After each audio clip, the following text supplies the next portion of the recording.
Lisa Grant stood on the bridge of the Starship Endurance and watched the stars through the main viewport. Her fleet of 12 ships had been traveling through the Amber Nebula for 3 weeks now. They were explorers, not soldiers. Their mission was simple: map the region, collect data, and return home to Earth. Amber Nebula was beautiful. Orange and gold clouds of gas stretched across space like painted silk. Lisa had never seen anything like it in her 15 years of service. She allowed herself a small smile as she watched the colors shift and swirl around her ship. A moment of peace ended when the alarm began to sound. Dang Parker looked up from his sensor station with wide eyes. His face had gone pale. Lisa had worked with Dang for 5 years, and she had never seen him look so afraid. "He just dropped out of," he said. His voice was barely a whisper. "Commander, there are a lot of them." So moved to stand behind him and looked at his screen. Her stomach dropped. 40 warships had appeared on the edge of their sensor range. They were big ships, much bigger than anything in her small fleet. The design was unfamiliar but clearly military. Every line and angle spoke of weapons and armor. "You identify them?" she asked. He worked his controls for a moment. The computer said they matched ship signatures. He swallowed hard. "The Dominion. I have heard stories about them." Had heard the same stories. The Dominion had conquered over 200 star systems. They were a reptilian species known throughout the galaxy for their brutal efficiency. They took what they wanted and destroyed anyone who stood in their way. No species had ever defeated them in open war. Communication panel beeped. They were being hailed. Straightened her uniform and nodded to her communications officer. "Put them through," she said. Main screen flickered and a face appeared. Lisa had seen images of before, but seeing one live was different. The creature had green scales and yellow eyes with vertical pupil. A ridge of bone ran across its skull. When it spoke, she could see rows of sharp teeth. "Admiral of the Third Armada," the creature said. His voice was deep and cold. "You have entered space claimed by the Dominion. You will surrender your ships immediately. Your crew will be taken as laborers. This is not a request." Lisa felt her crew watching her. They were afraid. She was afraid too, but she was also commander of the United Earth Fleet, and she would not simply hand over her people to slavery. "Well," she said, keeping her voice calm and steady, "I'm Commander Lisa Grant of the United Earth Exploration Vessel Endurance. We were not aware this region was claimed by your Dominion. We are on a peaceful mission and mean you no harm. Perhaps we could discuss this through diplomatic channels." At a sound that might have been laughter, "Diplomacy is for equals," he said. "You are not our equals. You are prey. Surrender now or be destroyed." So looked at Danny. He shook his head slightly. They could not outrun those ships, and they certainly could not outfight them. But surrendering her crew to a life of slavery was not something she could do. "I'm afraid I cannot accept those terms," Lisa said. Admiral stared at her for a long moment. His yellow eyes showed no emotion. "Then you have chosen death," he said. The screen went dark. She had a warning, but Lisa had already seen the weapons fire on the tactical display. The ships were shooting. Ship's evasive action lead called into the fleet channel. "Return fire. Make for the jump point." The next few minutes were chaos. The Endurance shook as energy beams struck her shield. Lisa grabbed her command chair to keep from falling. Around her, crew members shouted status reports and damages. Small fleet fought back with everything they had. Lisa watched on the tactical display as her ships fired their weapons at the approaching. Most of their shots splashed harmlessly against shields, but some got through. A warship exploded in a flash of light, then another. A third ship went dark and began to drift. Lisa felt a moment of fierce pride. Her explorers were not warriors, but they were fighting hard. They were making to pay for every meter of space. It was not enough. They had too many ships and too much firepower. Lisa watched as the scout ship Wanderer took a direct hit and broke apart. 30 crew members gone in an instant. The frigate Horizon was burning, its engines destroyed. Commander Dang said, "The jump point is clear. We can make it if we go now." So looked at the battle one more time. She had lost 4 ships already. If she stayed, she would lose them all. "Ship," she ordered. "Emergency jump. Get us out of here." Vying 8 ships of her fleet turned and ran. They chased them, still firing. The transport vessel Mercy took a hit just as it entered. Lisa did not know if it survived. During jump last, Lisa watched the Amber Nebula disappear as her ship entered the strange dimension that allowed faster than light travel. They were safe, at least for now. The journey back to Earth took 6 days. Lisa spent most of that time writing her report and caring for her wounded crew. She had lost 4 ships and over 100 people. The survivors were shaken and scared. When they finally arrived at Earth, Lisa was summoned to United Earth Command immediately. She stood in the office of Admiral Chris and told him everything. She described the ships, their weapons, their demand. She told him about the battle and the people she had lost. Well, listened without interrupting. He was an older man with gray hair and tired eyes. He had served Earth for 40 years and had seen many things, but Lisa could tell that her report troubled him deeply. She finished. He was quiet for a long moment. Then he spoke. "Did the right thing, Commander. Surrendering our people to slavery was never an option." He stood and walked to his window, looking out at the blue sky of Earth. "But I fear that is only the beginning. They do not forgive. They do not forget. They will come for us." Lisa nodded. She had been thinking the same thing. "What do we do, sir?" And we'll turn back to face her. His expression was hard but determined. "We prepare," he said. "We prepare for war." So Grant left his office knowing that everything had changed. Humanity had made an enemy today, an enemy that had never lost a war. She did not know if they could survive what was coming, but she knew they would fight. They would fight because that was what humans did. Well, Chris had not slept in 3 days. He stood at the head of the conference table in the deep bunker beneath United Earth Command and looked at the faces of the most powerful military leaders on the planet. They were all tired. They were all afraid, but they were also ready to do whatever was necessary. Earth Defense Council had been in emergency session for 72 hours. They had reviewed every piece of data from Commander Grant's encounter. They had analyzed weapons, shields, and tactics. They had run simulations and studied every scrap of intelligence they could find about the Dominion. Picture was not good. Maria Santos stood at the display screen. She was the head of military intelligence, and she had been working without rest to prepare the briefing. Her voice was hoarse but steady as she spoke. "The Dominion has conquered 217 star systems," she said. "They have been expanding for over 3,000 years. In that time, they have fought 47 major wars against other species." She paused and looked around the room. "They have won all of them." The room was silent. Admiral watched his colleagues process this information. Some looked angry, some looked scared. None of them looked ready to give up. "Standard military doctrine is simple," Mari continued. "They attack with overwhelming force. They typically deploy 3 to 5 times as many ships as their enemy. They crush resistance quickly and completely. Survivors are taken as slaves or exterminated." Spoke up, she commanded the Mars Defense Force and was known for her direct manner. How many ships do they have in total? I checked her notes. Our best estimate is somewhere between 8 and 12,000 warships, plus support vessels, transports, and fire. Number hung in the air like a death sentence. Humanity had perhaps 600 combat-capable ships. They were outnumbered by a factor of 20 to 1. Admiral cleared his throat. What is their likely response to our refusal to surrender? Change the display to show a star map. Based on their pattern with other species, they will send a punitive fleet, probably 60 to 8 ships. They will expect to destroy our forces easily and then proceed to our colonies. She highlighted several points on the map. They do not know where Earth is yet, but they will find out. Admiral nodded slowly. He had expected this. They would come with what they considered enough force to destroy a minor species. They had no idea what they were about to face. Pressed a button on the table, and the display changed again. This time it showed a deployment map with hundreds of ship symbols arranged in 10 distinct groups. Then he said, I'm proposing something that has never been done before in human history. We will gather every available warship from every colony, every station, and every patrol route. We will combine them into 10 unified fleets under a single command, and we will meet at the Amber Nebula before they can threaten our worlds. The room erupted in voices. Some officers supported the plan immediately, others raised concerns. Admiral let them argue for several minutes before raising his hand for silence. The risks, he said, we will be leading our colonies with minimal protection. If we fail, there will be nothing left to defend our homes. He looked at each face around the table. But if we wait, if we let them come to us piece by piece, we will lose anyway. The only chance we have is to hit them with everything at once. We need to show them that humanity is not prey. General leaned forward. Who will command this armada? Admiral had already made the decision. Fleet Admiral Cole, he said. He is our best tactical mind and he has experience commanding large forces. He won the Martian Rebellion with half the ships his enemy had. If anyone can pull this off, it is him. Later, Fleet Admiral Cole stood on the bridge of the flagship Resolute and watched his armada take shape. Ships were arriving from every corner of human space. Destroyers from the Mars Patrol, cruisers from the Jupiter Station, battleships from the Earth Defense Grid, carriers from the colony worlds. Second in command, Captain Diane West, stood beside him with a data tablet in her hands. She was reading off the latest arrival reports, but Cole could tell she had something else on her mind. Speak for Diane, he said. He lowered the tablet and looked at him. We are taking everything, every ship that can fight. If it goes wrong, Earth and the colonies will be defenseless. He had thought about them many times in the past 2 days. I know, he said, but Chris is right. If we face them divided, we lose. If we face them together, we have a chance. He turned to look at her. They have never lost because no one has ever matched their numbers. We are going to match their numbers and then some.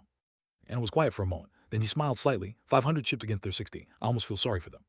Did not smile. Do not underestimate them, he said. They have been fighting wars for 3,000 years. They know things we do not. This will not be easy. Across the galaxy, Admiral received reports of unusual activity in human space. His intelligence officers showed him images of ships moving in large numbers. They believed the humans were evacuating their colonies in preparation for his arrival. The sound that served as laughter for his species. Cowards, he said. They run before we even arrive. This will be easier than I thought. Ordered his fleet to accelerate their timeline. He wanted to catch as many humans as possible before they could scatter. Slaves were valuable, and the Dominion always needed more labor. Second in command asked if they would request additional ships. Dismissed the idea with a wave of his clawed hand. 60 warships are more than enough for these primitives, he said. They barely scratch us with their entire fleet. What could they possibly do to stop us? We'll learn the answer to that question very soon. The space around the Amber Nebula, 500 human warships gathered in silence. They hid in the radiation clouds that filled the region, their engines cold and their systems running on minimal power. They waved like predators in tall grass. Admiral Cole sat in his command chair and reviewed the final battle plan. Everything was in position. His people were ready. Now they just needed their prey to arrive. Hunters were about to become the hunted. Admiral stood on the command deck of his flagship, the Dominant Claw, and watched the Amber Nebula grow larger on his. His fleet of 60 warships had traveled for 8 days to reach the place. 8 days of boredom and anticipation. Now the hunt would finally begin.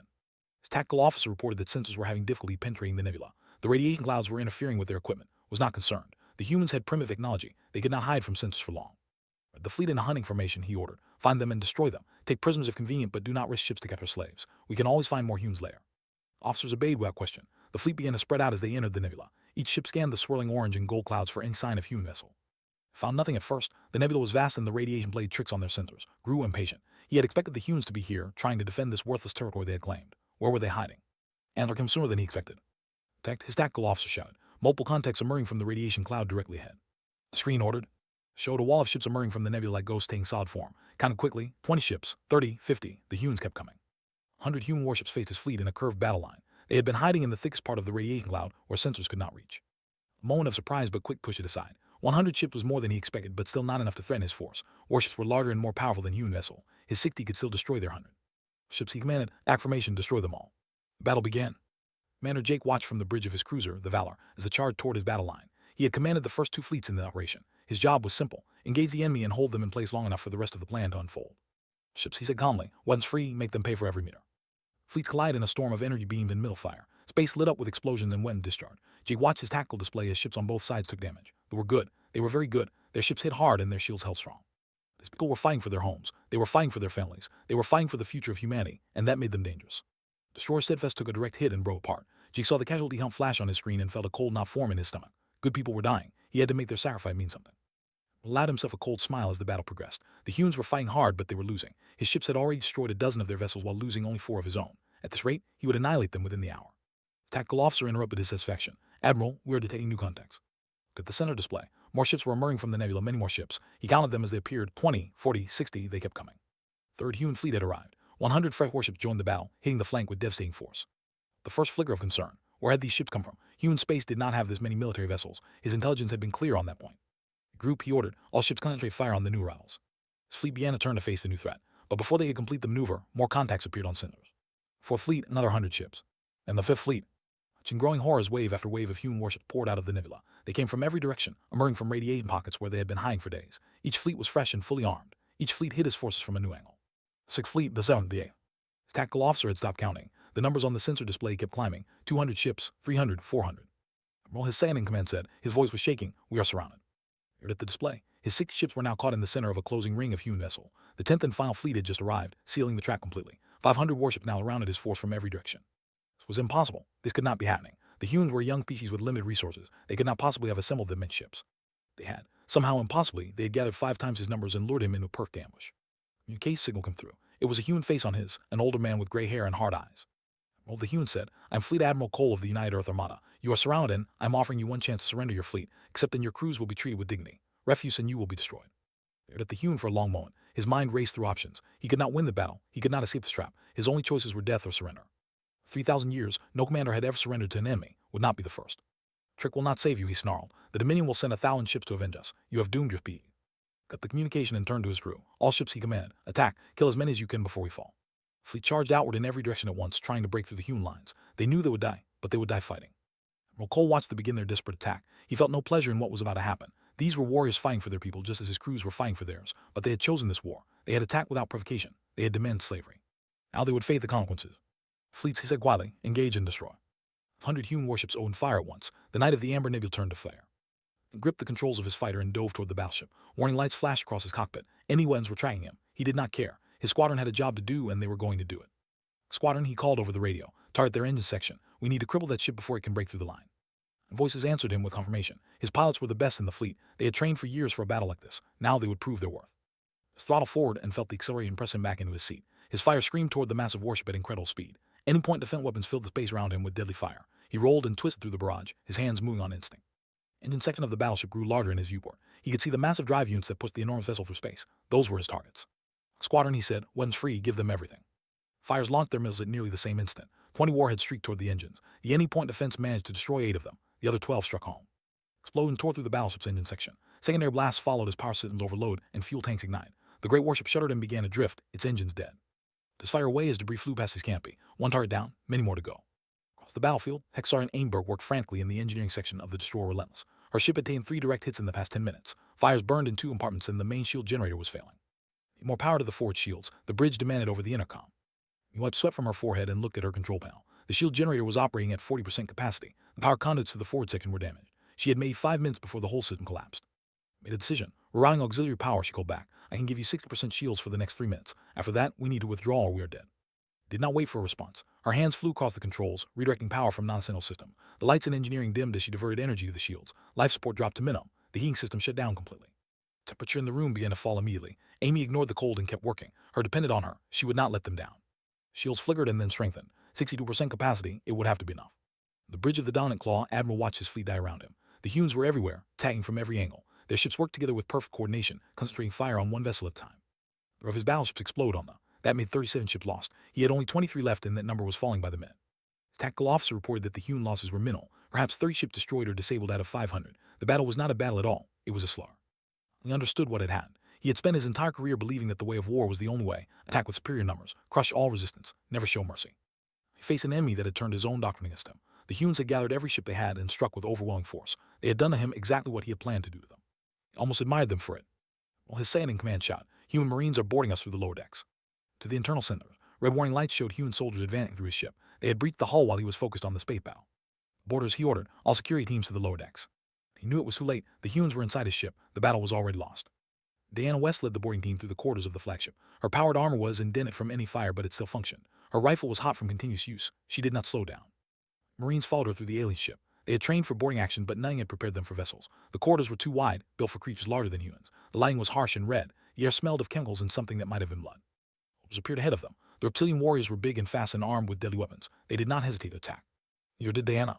Raised her rifle and fired in one smooth motion. The first fell with a hole in its chest. Her marines opened up round her, filling the corridor with weapons fire. They shot back, their energy wet and burning through the air. Her marines went down, then another. Diane kept advancing, staying over bodies both human and alien. She would mourn her people later. Right now, she had a mission to complete. Fought through 3 more defensive positions before reaching the bridge. The doors were sealed, but that did not stop them. Diane's demolition specialists placed charges and blew them open. Bridge of the Dominant Claw was chaos. Officers scrambled for weapons. Alarms wailed. Smoke filled the air from damaged system. At the center of it all stood Admiral. He was taller than Diane expected, nearly 3 meters of scale, muscle, and bone. His yellow eyes fixed on her with pure hatred. Raised a blade and charged. I shot him twice in the chest. The rounds penetrated his light armor and knocked him backward. He staggered but did not fall. We're tough. Came at her again. This time she's blade and slammed the butt of her rifle into his skull. He went down hard and stayed down. Bridge is secure, she reported over her radio. I have the enemy commander in custody. Admiral Cole received the news with relief. The battle was effectively over. 53 ships had been destroyed. 7 had managed to break through the human lines and escape into. They would carry word of this defeat back to the Dominion. Look at the tactical display one last time. The Amber Nebula was filled with debris and wreckage. Thousands of it died here today, hundreds of humans as well. It was a victory, but it did not feel like one. Ships heated quietly, secure from battle stations. Begin search and rescue operations. He paused before adding, let us bring our people home. Battle that would become known as the Amber Massacre was over, but the war had just begun. 7 surviving ships emerged from at the edge of Dominion territory. They were damaged and low on power. Their crews were exhausted and terrified. They had witnessed something that no had ever seen before. Vita. Captain of the lead vessel immediately transmitted an emergency report to the Dominion Council. His message was short and filled with horror. The humans had 500 warships. They had ambushed the Third Armada. Admiral was captured. Only 7 ships had escaped. The Council received the report in their great chamber on the Dominion. For a long moment, no one spoke. The 12 senior leaders of the species simply stared at each other in disbelief. Counselor, the eldest of them, finally broke the silence. 500 ships, he said. His voice was old and rough. That is impossible. Our intelligence reported they had less than 100 military vessels. Intelligence was wrong, another counselor replied. Obviously wrong. The humans deceived us. Our agents were incumbent, a third added. Argument continued for hours. Some counselors demanded immediate retaliation. They wanted to send the entire Dominion fleet to crush humanity once and for all. Others urged caution. The humans had proven themselves more dangerous than expected. Perhaps a different approach was needed. In the end, it was High Counselor who made the decision. We will wait, he said. We will gather more intelligence, and we will see what these humans do next. It did not have to wait long. Days after the battle, the human armada appeared at the edge of space. 500 warships formed a massive wall of steel and weapons. They did not attack. They did not advance. They simply waited. A message came through on all communication frequencies. It was broadcast in every language the humans had managed to translate. The face on the screen belonged to Admiral Cole. The Dominion, he said. His voice was calm and measured. 3 weeks ago, your forces attacked a peaceful human exploration fleet without provocation. They demanded our surrender and the enslavement of our people. When we refused, they opened fire. Paused to let his words sink in. We did not start this war, he continued. We did not want this war, but when you attacked us, we responded with everything we had. Your Third Armada has been destroyed. Your Admiral is our prisoner, and now we stand at your border with the same fleet that crushed your forces. The Dominion Council watched the broadcast in their chamber. Their faces showed a mixture of anger and fear. Could invade, Cole said. We could push into your territory and do to you what you plan to do to us. He shook his head slowly. But that is not who we are. Humanity does not conquer. We do not enslave. We defend our own and we ask only to be left in peace. Lean forward, his eyes hard. But make no mistake, if you attack us again, we will answer. And next time, we will not stop at your border. This is not a threat. It is a promise. Transmission ended. The Dominion Council debated for 2 more days before reaching a decision. They would accept the human offer of peace, not because they respected humanity, not because they believed in diplomacy, but because they had finally met a species they could not easily defeat. Master Lane arrived at the 1 week later. She was a small woman with gray hair and sharp eyes. She had spent 30 years negotiating treaties with alien species. This was the most important negotiation of her career. Talks were difficult, but were proud and stubborn. They did not like admitting weakness, but was patient. She pushed when she needed to push and gave ground when it helped build trust. 12 days, they reached an agreement. The Dominion and the United Earth Federation would sign a non-aggression treaty. Neither side would attack the other. Trade and diplomatic relations would be established. Admiral would be returned as a gesture of goodwill. It was not friendship, they would never be friends with humanity, but it was peace, and that was enough. Months later, Rear Admiral Lisa Grant stood on the bridge of her new flagship, the Pathfinder. She had been promoted twice since the battle at the Amber Nebula. Her exploration fleet had grown from 12 ships to 50. Back in the Nebula, finishing the mapping mission that had started everything. The orange and gold clouds were just as beautiful as she remembered, but now they held different memories. Communication came through from Earth. It was Admiral Cole calling to check on her progress. "You are doing well, sir," Lisa reported. "The nebula should be fully mapped within the month." She paused and smiled slightly. "No this time." Chuckled. "Let us hope it stays that way." He grew serious. "I wanted you to know something. We are receiving requests for diplomatic contact from a dozen other species. Word of the Amber Nebula has spread across the galaxy."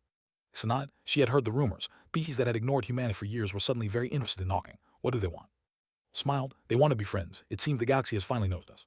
Sis understood what he meant. For decades, humanity had been a minor player on the galactic stage. The older species had dismissed them as young and weak. That had changed now. The species that had destroyed the undefeated Third Armada was someone worth knowing.